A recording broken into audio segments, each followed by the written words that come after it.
જય શ્રી કૃષ્ણ। આજે આપણે ચોખાના લોટમાંથી આ રીતે ચોખાના પાપડ તૈયાર કરવાના છીએ, જેને તમે 12 મહિના સુધી સ્ટોર પણ કરી શકો છો। અને આ ચોખાના પાપડ ખાવામાં બહુ જ ટેસ્ટી લાગતા હોય છે અને જો એકદમ વ્હાઈટ બનીને તૈયાર થયા છે તો ચલો તેને બનાવવાનું સ્ટાર્ટ કરીએ।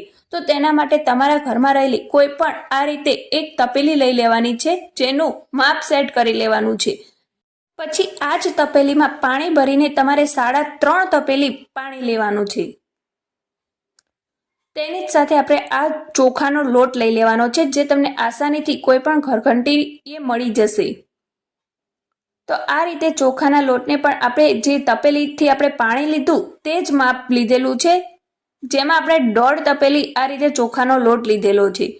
આપણે આ રીતે પાણી ગરમ કરવા મૂકી દીધેલું છે। આને તમે ચૂલા ઉપર કે ગેસ ઉપર પણ ગરમ કરી શકો છો। તેની જ સાથે આપણે પાપડીઓ ખારો, લીલા મરચાં જે તીખા હોય તે લીધા છે, તેની જ સાથે મીઠું અને આપણે જીરું થોડુંક વાટેલું અને થોડુંક આખું લીધેલું છે। અને તમે જ્યારે હીટર ઉપર પાણી ગરમ કરતા હોય ત્યારે તેને બહુ જ સાવચેતી કરવું, બહુ જ ધ્યાન રાખવું। ઘરમાં નાના છોકરા હોય તો તેને અંદર રૂમ બંધ કરીને અને આ હીટરને ચાલુ કરવું, અને જ્યારે ચાલુ કરો ત્યારે તેને અડવું નહીં। બહુ જ સાવચેતીપૂર્વક હીટરથી પાણી ગરમ કરવું અને એકદમ ઉકળતું પાણી આને ગરમ કરવાનું છે। અને પછી તેને આપણે આ રીતે ગળી લઈશું। પાણી ગરમ થઈ જાય પછી એને આપણે ગળી લીધું છે।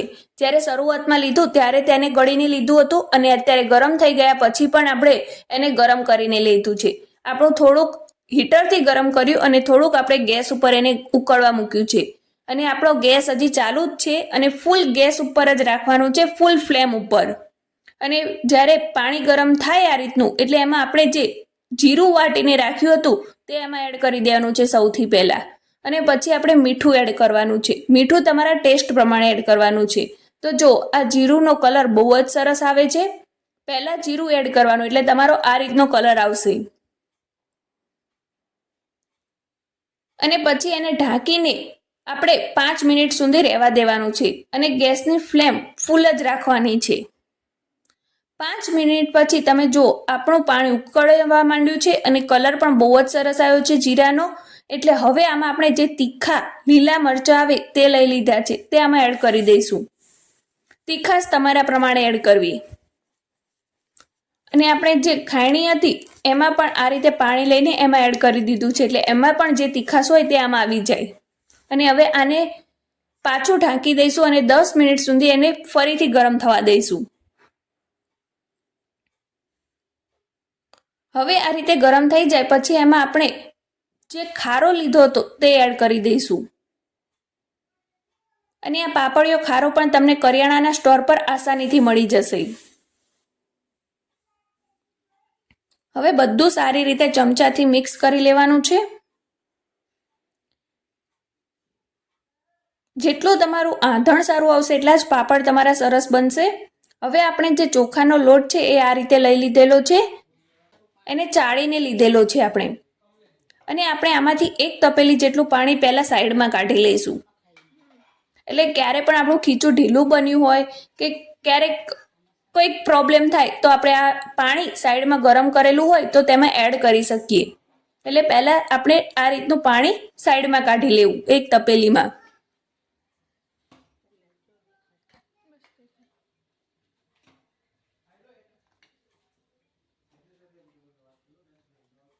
આ રીતના આખી તપેલી ભરીને આપણે કાઢી લેવાનું છે સાઈડમાં।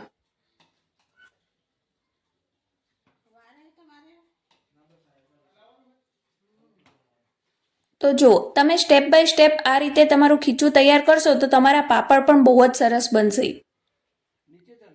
તો હવે આપણે જે પાણી છે એ સાઈડમાં કાઢી લીધેલું છે અને હવે આપણે જે ચોખાનો લોટ લીધો હતો તેને આ રીતે થોડો થોડો એડ કરતા જઈને એમાં મિક્સ કરતા જઈશું અને સાથે સાથે એને હલાવતા પણ રહેવાનું છે।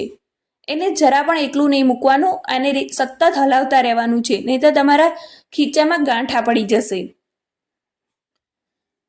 જો આ રીતના થોડો થોડો કરતા એડ કરવાનો છે, બધો જ એક સામટો એડ નથી કરી દેવાનો અને એને સતત હલાવતા રહેવાનું છે।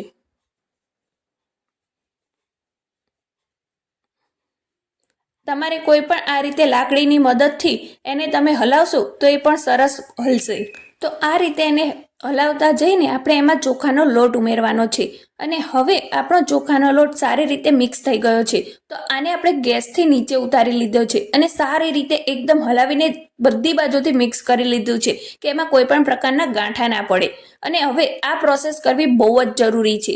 આપણે જ્યારે આ રીતનો લોટ તૈયાર થઈ જાય પછી આવી રીતે કોઈ પણ લોખંડનો તવો ગેસ ઉપર મૂકીને ફૂલ ગેસ ઉપર જ રાખવાનો છે અને એની ઉપર તપેલું મૂકી દેવાનું છે અને ઢાંકીને એને રાખવાનું છે 5 મિનિટ સુધી. અને પછી આપણે આ રીતના પાપડ તૈયાર કરવાના છે.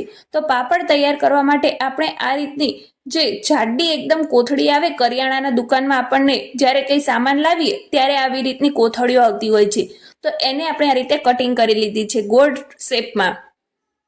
અને આપણું જે ખીચું તૈયાર કર્યું હતું તેમાંથી આ રીતનું કથરોટમાં થોડુંક લઈ લીધું છે. થોડું થોડું જ કાઢવાનું છે, તમારે બધું એક સામટું આવી રીતે કાઢી નહીં લેવાનું. તમે જેટલું કરી શકતા હોય એટલું જ કાઢવાનું. તો જો અત્યારે આપણે થોડુંક ખીચું કાઢી લીધેલું છે.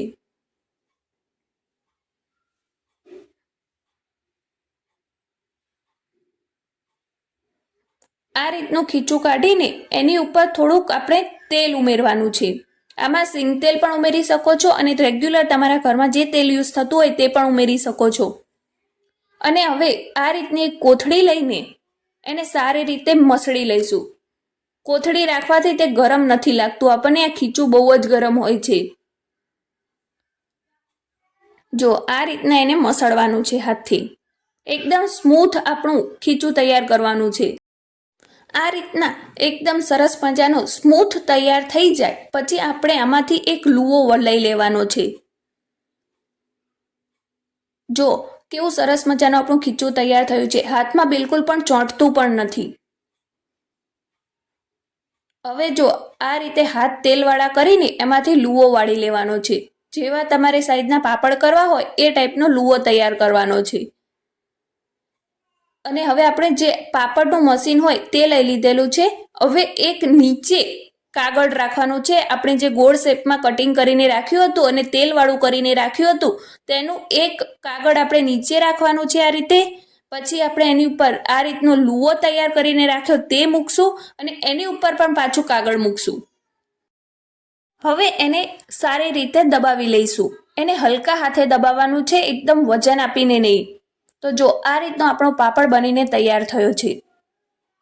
હવે આપણું ઉપરનું પહેલું પડ હોય તેને કાઢી લેવાનું છે જે કાગળનું. અને આ રીતનો કાગળ લઈને આપણે એક સાડી પાથરી લીધી છે. તડકામાં રાખવાનું છે આને, બિલકુલ પણ છાયામાં નથી રાખવાનું. અને ઉપરથી આ રીતના કાગળ દૂર કરવાનું છે. જો આ સ્ટેપ કરવાનો છે આપણે. અને આને આપણે 6-7 કલાક તડકામાં રાખીશું. એકદમ ધગધગતો તડકો હોય એમાં રાખ્યું છે. તો જો આ રીતના આપણા પાપડ બનીને સુકાઈને તૈયાર થયા છે. જો સહેજ પણ ફાટ્યા નથી, ક્યાંય પણ તિરાડ દેખાતી નહીં હોય. બહુ જ સરસ મજાના આપણા પાપડ બનીને તૈયાર થયા છે. એકદમ પતલા પતલા છે. જો તમે કોઈ પણ જાડા નથી. આને તમે શેકીને પણ ખાઈ શકો છો અને તળીને પણ ખાઈ શકો છો. અત્યારે આપણે તળી લઈશું આ પાપડને. તમારા ઘરે કોઈ મહેમાન આવ્યા હોય ત્યારે પણ તેને તળીને સર્વ કરી શકો છો. અને સાથે જ આપણે કોઈ દાળ ભાત બનાવ્યા હોય ઘરે ત્યારે પણ આને તળીને ખાઈ શકો છો. ચા અને પાપડ પણ બહુ જ સરસ લાગે છે અને છાશ અને પાપડ પણ ખાવામાં બહુ જ સરસ લાગે છે. જો આ રીતનું આપણું તેલ આવી ગયું છે એટલે આપણે જે પાપડ બનીને તૈયાર થયો છે તેને તળી લઈશું. તેને કોઈ ઝારાના મદદથી આપણે તળવાનો નથી, આ રીતે ચીપિયાના મદદથી એને તળવાનો છે. ખાસ ધ્યાન એ જ રાખવું કે તમે ચીપિયો લઈને તળશો તેમાં સહેજ પણ તેલ રહેશે નહીં અને સરસ મજાનો આપણો પાપડ બનીને તૈયાર થશે. તો જો આ રીતે ચીપિયાના મદદથી આપણે પાપડને તળી લીધો છે. તો જો એકદમ સરસ મજાનો વ્હાઈટ પાપડ આપણો બનીને તૈયાર થઈ ગયો છે. ખાવા માટે બિલકુલ રેડી છે. તો આ રીતે આપણે બધા પાપડ તળી લઈશું. તો તમને આ રેસીપીનો વિડીયો કેવો લાગ્યો મને કમેન્ટ બોક્સમાં લખીને જરૂરથી બતાવજો. અને આ વિડીયો પસંદ આવ્યો હોય તો એને એક લાઇક જરૂર કરી દેજો. અને આગળ આવા જ અવનવા રેસીપી વિડીયો જોવા માટે વી આર ક્રેઝી ચેનલને હજી તમે સબસ્ક્રાઈબ ના કરી હોય તો એને સબસ્ક્રાઈબ જરૂર કરી દેજો અને સાથે બેલ આઇકનને પણ જરૂરથી પ્રેસ કરી દેજો.